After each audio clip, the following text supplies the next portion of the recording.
बिहार जातीय आधारित जनगणना के बारे में।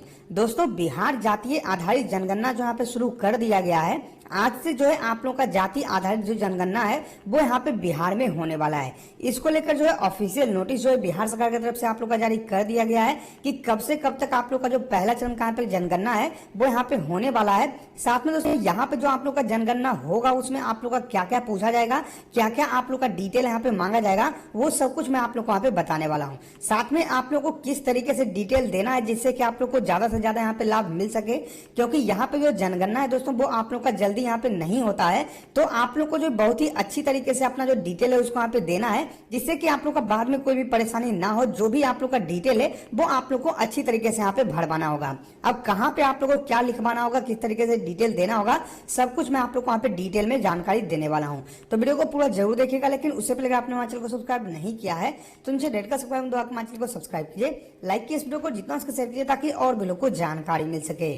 चलिए शुरू करते हैं अपना आज के वीडियो। तो सबसे पहले दोस्तों बिहार सरकार की तरफ से आप लोग का जाति आधारित जनगणना के लिए यहाँ पे जो नोटिस जारी किया गया वो नोटिस मैं आप लोग को यहाँ पे दिखा देता हूँ। इस तरीके से आप लोग का जो नोटिस है वहाँ पे बिहार सरकार की तरफ से आप लोग का जारी किया गया है। बिहार जाति आधारित गणना महत्वपूर्ण सूचना यहाँ पे आप लोग का बताया गया। यहाँ पे आप लोग का जानकारी दिया गया दोस्तों, बिहार जाति आधारित गणना में प्रथम चरण मकान बड़ीकरण एवं संक्षिप्त मकान सूची के निर्माण का कार्य दिनांक 7/1/2023 से लेकर 21/1/2023 तक की अवधि में किया जाना है। दोस्तों यहाँ पे क्या है कि प्रथम चरण में जो आप लोग यहाँ पे लिया जा रहा है वो आप लोग का मकान का डिटेल यहाँ पे लिया जा रहा है, नंबरीकरण आप लोग का किया जा रहा है, यानी कि मकान नंबर यहाँ पे जो है दिया जा रहा है। तो ये जो पहला चरण आप लोग का रहने वाला है और इसका जो आप लोग का यहाँ पे गणना है वो आप लोग का 7/1 यानी कि आज से शुरू कर दिया गया है और 21/1/2023 तक आप लोग का यहाँ पे गणना चलने वाला है। तो इस तरीके से आप लोग का ऑफिशियल जो नोटिस है वो आप लोग यहाँ पे बिहार सरकार की तरफ से यहाँ पे जारी किया गया है। आप दोस्तों बात करते हैं कि आप लोग को डिटेल क्या क्या भरना है, कहाँ पे क्या डिटेल भरना है, वो मैं आप लोग को यहाँ पे बताता हूँ। यहाँ पे सबसे पहले आप समझ लीजिए कि जो आप लोग का जातिगत जनगणना हो रहा है उसमें जो आप लोग यहाँ पे गणना करेंगे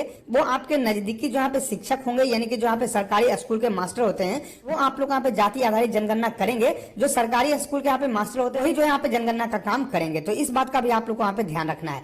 कुछ इस तरीके से आप लोग को फॉर्मेट यहाँ पे जारी किया गया, कुछ इस तरीके से आप लोग यहाँ पे जो फॉर्म है वो आप लोग का जारी किया गया। इसी फॉर्म को आप लोग को भरना है और इसी में जो आप लोग का डिटेल है वो यहाँ पे मांगा जाएगा। सबसे पहले यहाँ पे आप लोग का जिला का नाम पूछा जा रहा है, फिर आप लोग का प्रखंड का नाम यहाँ पे पूछा जा रहा है, फिर आप लोग का पंचायत का नाम पूछा जा रहा है, फिर आप लोग का वार्ड संख्या। तो ये सब जो है आप लोग का पूछा जाएगा। सिर्फ आप लोग को वार्ड संख्या पूछा जाएगा, बाकी सब कुछ जो है ऑटोमेटिकली यहाँ पे भर के लाएंगे। जो भी मास्टर साहब यहाँ पे जो है आप लोग का जाति आधारित जनगणना के लिए आएंगे वो खुद से यहाँ पे जो ये सारा कुछ यहाँ पे भर के लाएंगे। उसके बाद नीचे आप लोग यहाँ पे कुछ इस तरीके से जानकारी दिया गया। यहाँ पे आप लोग का जो संख्या पूछा जा रहा है तो ये सब जनगणना करने वालों के लिए, तो ये सब जो है वो खुद से यहाँ पे भर लेंगे। अब दोस्तों नीचे आप लोग यहाँ पे जो डिटेल है वो आप लोग का मांगा जा रहा है, जो कि आप लोग का मकान का सूची विवरण है, यानी कि आप लोग का जो मकान है उसका पूरा विवरण यहाँ पे मांगा जा रहा है। जैसा कि आप लोग जानते हैं कि ये जो मकान का आप लोग का नंबरीकरण किया जा रहा है तो उसी के लिए आप लोग का डिटेल लिया जाए। सबसे पहले यहाँ पे आप लोग का भवन संख्या और दूसरा आप लोग का मकान संख्या।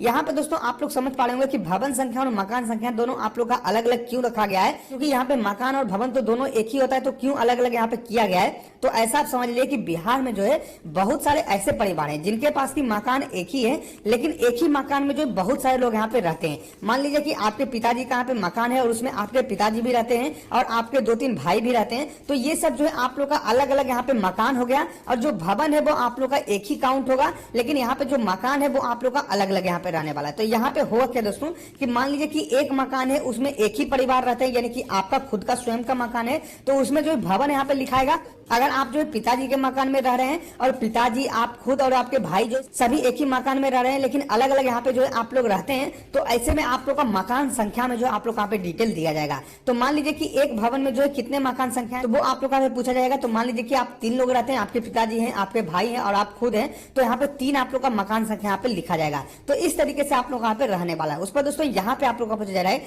कि जिस उद्देश्य से मकान का उपयोग किया जा रहा है, तो मकान का उपयोग क्यों किया जा रहा है वो आप लोग को यहाँ पे बताना होगा। तो वो आपको खुद नहीं बताना है। अगर आप लोग का मकान जो है आवासीय रहेगा तो यहाँ पे आवासीय लिखा जाएगा, अगर आप लोग का यहाँ पे गैर आवासीय रहेगा तो गैर आवासीय यहाँ पे लिखा जाएगा, कुछ और आप लोग का रहेगा तो वो आप लोग यहाँ पे लिखा जाएगा। जैसा कि यहाँ पे व्यवसायिक रहेगा तो यानी कि व्यवसाय के लिए यूज किया जा रहा है, बिजनेस के लिए यहाँ पे यूज किया जा रहा है तो बिजनेस यहाँ पे जो है आप लोग का लिखा जाएगा।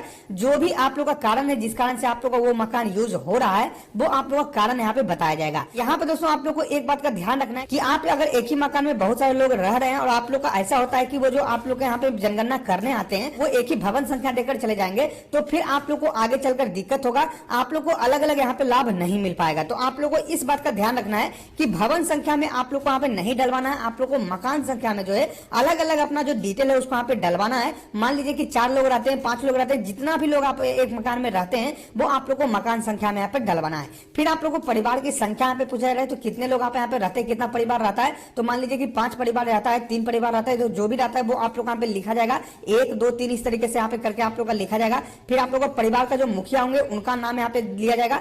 मान लीजिए कि आप लोग 2-3 लोग यहाँ पे दिए हैं, यानी कि आप खुद भी रह रहे हैं, आपके पिताजी भी रह रहे हैं, आपके भाई रह रहे हैं, तो ऐसे में आप लोग का जो है अलग अलग यहाँ पे लिखा जाएगा। मान लीजिए आपके जो पिताजी हैं उसमें जो है आप लोग का परिवार का जो मुखिया होगा उसमें जो है पिताजी का नाम लिखा जाएगा, आपका जो यहाँ पे रहेगा उसमें आपका जो है परिवार का मुखिया में नाम लिखा जाएगा, और आपके भाई का जो रहेगा वो आपके भाई का जो परिवार का मुखिया रहेंगे, यानी कि आपके भाई का जो नाम है वो आप लोग यहाँ पे लिखा जाएगा। तो तीनों का अलग अलग जो परिवार का मुखिया है वो आप लोग का नाम यहाँ पे लिखा जाएगा, जिससे कि आप लोग का जो जनगणना है उसमें साफ साफ ये बताया जाएगा कि आप लोग जो है एक ही मकान में रहते हैं, लेकिन आप लोग जो है अलग अलग परिवार हैं, अलग अलग बांटे हुए हैं, आप लोग जो है अलग अलग यहाँ पे रहते हैं, सारा कुछ आप लोग का अलग है। तो इसलिए आप लोग को ये करना होगा। अब एक बात का आप लोग को ध्यान रखना है कि अगर आप जो विवाहित है तभी आप जो ये काम कीजिएगा, अगर आप लोग मान लीजिए अविवाहित है, आप अपने पिताजी के साथ रहते हैं, तो आप ये काम नहीं कीजिएगा, क्योंकि ऐसे में जो है आप लोग का नहीं हो पाएगा।